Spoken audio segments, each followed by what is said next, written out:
สบายดีทุกคนมื้อนี้พิงกี้ก็จะพาทุกคนมาเลาะอีกแล้วเนาะมื้อนี้เป็นมื้อวันเสาร์วันอาทิตย์แล้วมื้อไปโรงเรียนมื้อนี้เขามากินอาหารเนาะยูฮานอย่างว่านั่นน่ะอาหารอย่างนี้ ส่วนอาหารมังกรทอง ส่วนอาหารมังกรทองเดี๋ยวเขาจะพาทุกคนเข้าไปเบิ่งบรรยากาศข้างในฮานกันเนาะแม่เสียงเพลงมาแล้วแม่เอ้ยตายค่ะทุกอย่างนี้ลมอยู่นี่กับเป็นเสียงเพลงเข้าแล้วติดลิขสิทธิ์เบิดเพลงนะคานภาคมันด้นแดดก็คือฮ้อนนะทุกคนแดดประเทศเราเนี่ยนี่ปลายแบบง่ายมันหยั่งกับบุ้งเลยทางหน้านะเพราะว่ามันปลายออกน่าจะปลายโดนน่าจะโดนเติมแล้วนะทุกคนอยู่แถวบ้านเสียงดาว่ะเนี่ยน้อยบ้านแถวบ้านเสียงดาอยู่เวียงจันทน์นี่ป้ายใหญ่ว้าว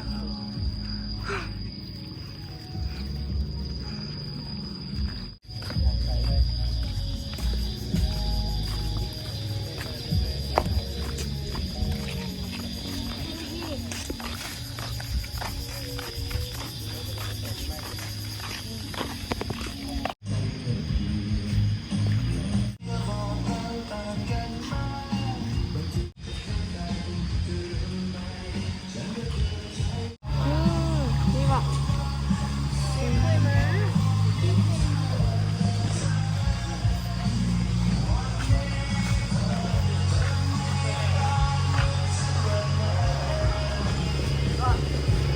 นี่มีบรรยากาศนะคะทุกคนข้างในนี่ในตัวนี้ติตัวนี้เนาะ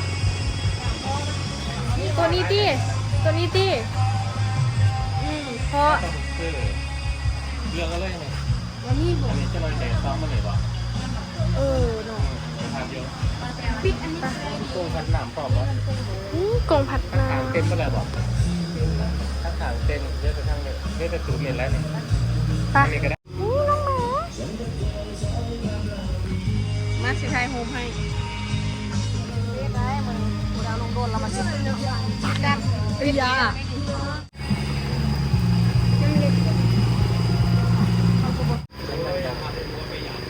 นี่ห้านะไม่คือหาเอา มาไหม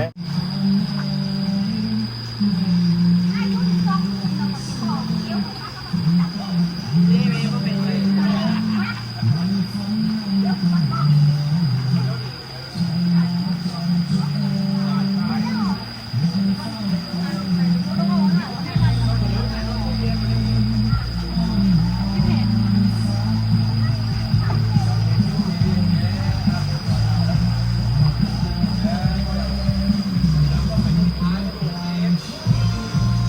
มีหัวอาหารกระจังก่อนว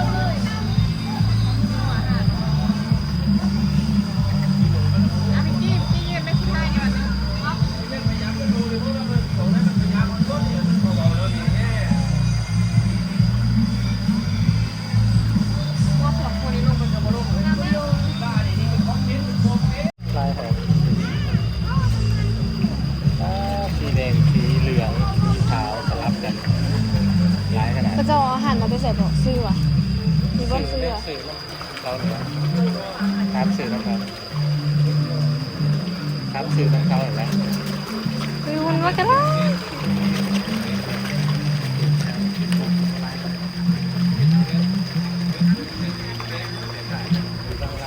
แต่ว่าบาง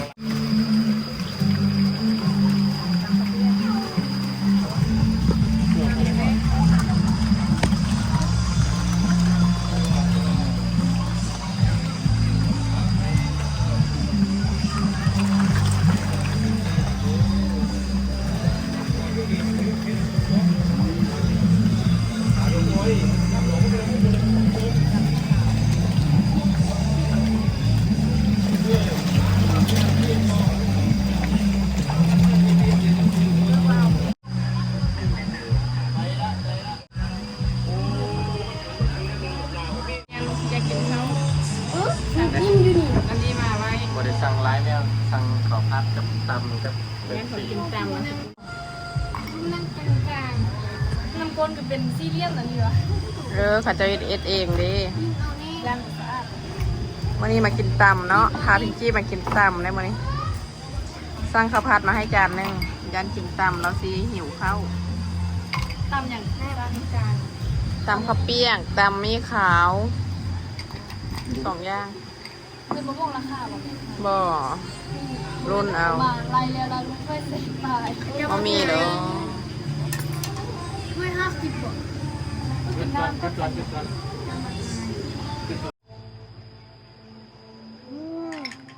สดชื่นอากาศมันร้อนเดี๋ยวนี้ พิงกี้ชนแก้ว ชน ตำจอกตำจอก เอากินน้ำลากันวิวันนี้เรามากินอาหารข้างนอกบ้านทุกคนห้านอาหารอย่างเกาะมังกรอย่างเกาะไหมมังกรทองอยู่แถวบ้านอย่างเสียงดาวอะแม่น ต บ ร อก งรับสร้าง อ๋อกลายมาอีกเนาะอยู่บ้านดงคำซางอยู่นครหลวงเวียงจันทร์ทุกคน มาเที่ยวกับครอบครัวมื้อนี้นี่เป็นอย่างนี่เราได้สั่งข้าวผัดมาแล้ว แล้วก็ท่าตำอีกเนาะ2 คุก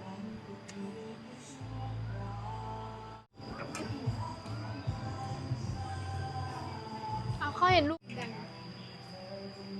บ่มีนะจังเขา อะไรนะ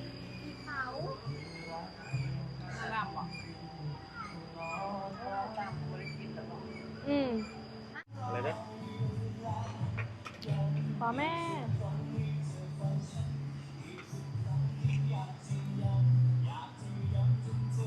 ตำมาแล้วตำข้าวเปียก ใส่เส้นนี่หอมเจียวไล่ๆหน้าตาน่ากินมากน่าอีท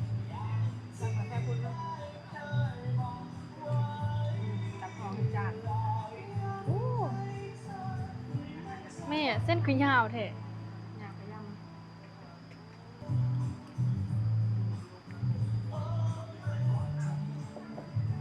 ตัดเส้นเลยมาซีมกันทุกคน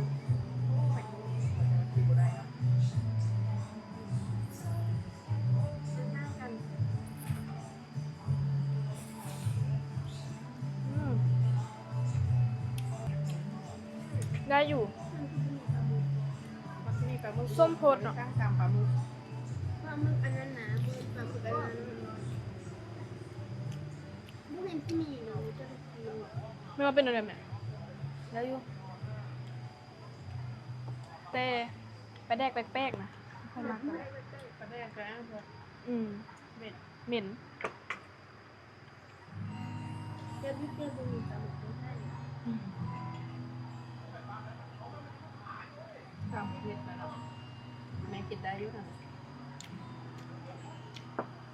พระเจ้าหูใจเพิ่นเผ็ดบ่เผ็ด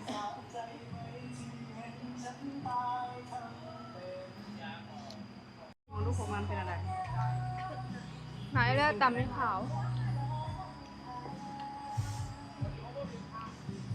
ไม่ขาวจะเป็นเกลือนเส้นเฝอเนาะ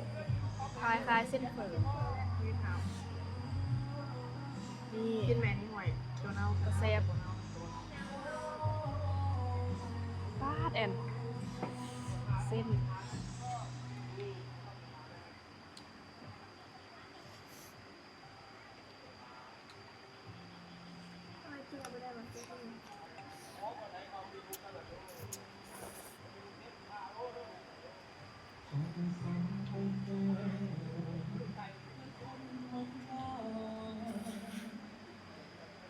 คนละประเดกวะคือแบบบ่คือกันวะ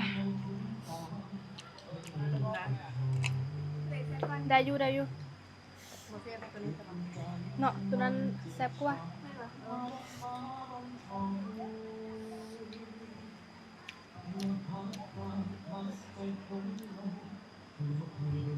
ตำฮานนี้มักหนาวสิหลายเผ็ดส้มขนาด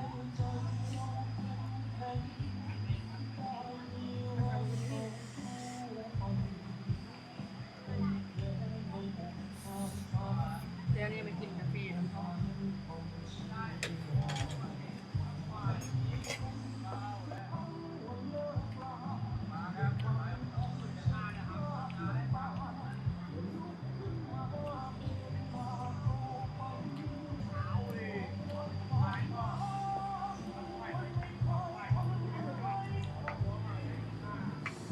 เผ็ดดีบ่นะพี่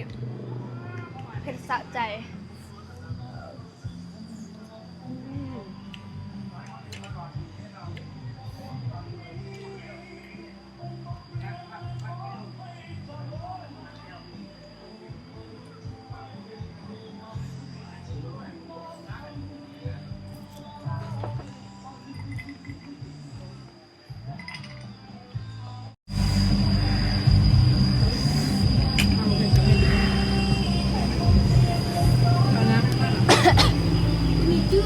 โคตรเผ็ดเอ็นใช่เลยวะ คิดว่าจะเป็นชาตันนี่ แซบบอบบี้ บ่ปานใด บ่ค่อยปันใดเนาะทานีบ่ค่อยปันใด ได้แล้ว บางเราดาวคำแซบกลัว โอ้กินนี้แล้วนะคุณพ่ออยากเป็นตามมีข่าว จับ ตามมีข่าว79ตามข้าวเปียก79 ทางเบิด รสเป๊ปซี่ อาทอปเป๊ปซี่